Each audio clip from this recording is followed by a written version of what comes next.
Again, I'm back.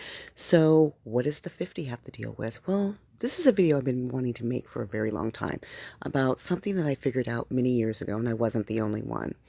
So, when I was much younger, I noticed a pattern. Well, not much younger. This was in the 2000s, probably a good 10 years ago. I noticed a very interesting pattern that would happen to Black people on a very regular basis. And having studied numerology, I thought it was very interesting. So, since the end of slavery, 1865, it seems like there was this very interesting pattern of how Black people were treated horrifically. I mean, we would always be treated poorly, but there always seemed to be this culmination of just savagery against us. And I always thought that was very interesting.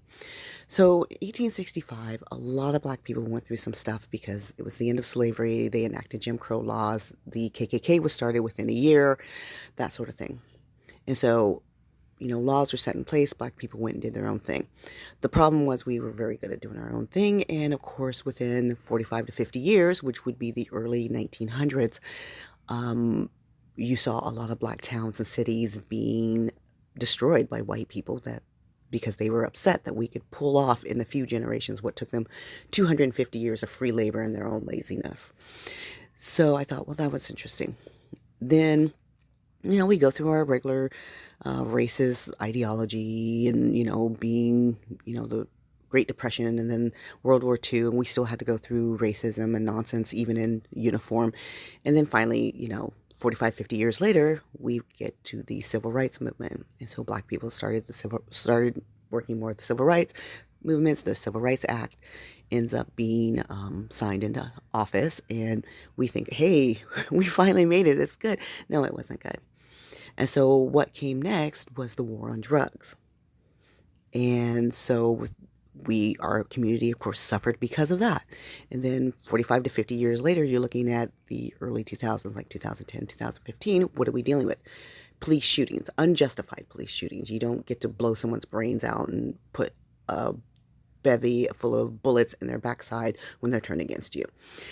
And I thought, well, that was just an interesting thing because every single time this would happen every 50 years, we always were involved in some war. There was always somebody we hated with a passion, but Black people were the ones who ended up paying the price.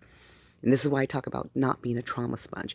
It was like, we're going to focus all our vitriol and hate, and we're going to give it to the Black people because, we don't know how to deal, which is what the dominant society did.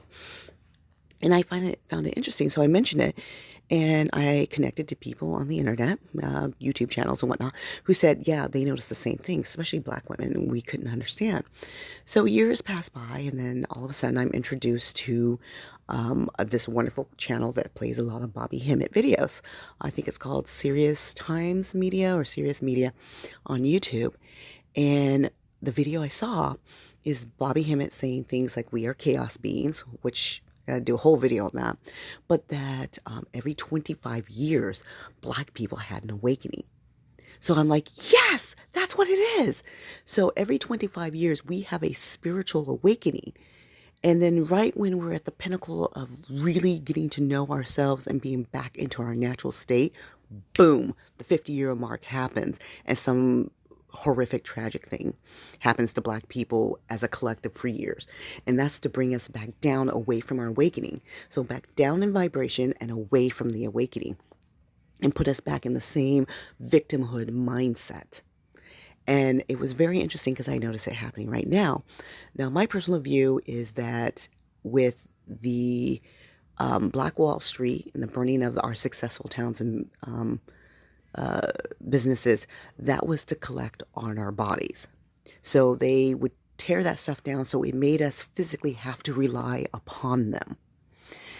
Then when the war on drugs came after the Civil Rights Movement, that was to take our minds.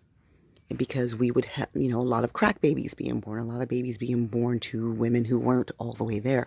So that took our minds. So what's happening now is taking of our souls. The problem with that is, for them, is that the earth is going back to its natural homeostasis as well. So they can't have our souls as readily easy.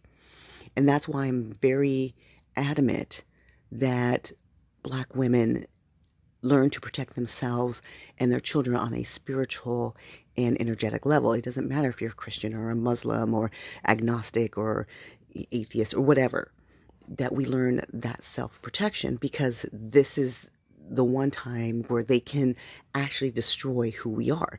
They've fed us drugs, they've fed us bad food, they've fed us poisoned water, poisoned drinks.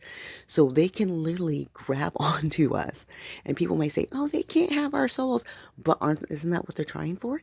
Isn't that the big pushback back into religion? As Black women are leaving Christianity, their system is falling because we're no longer the mules.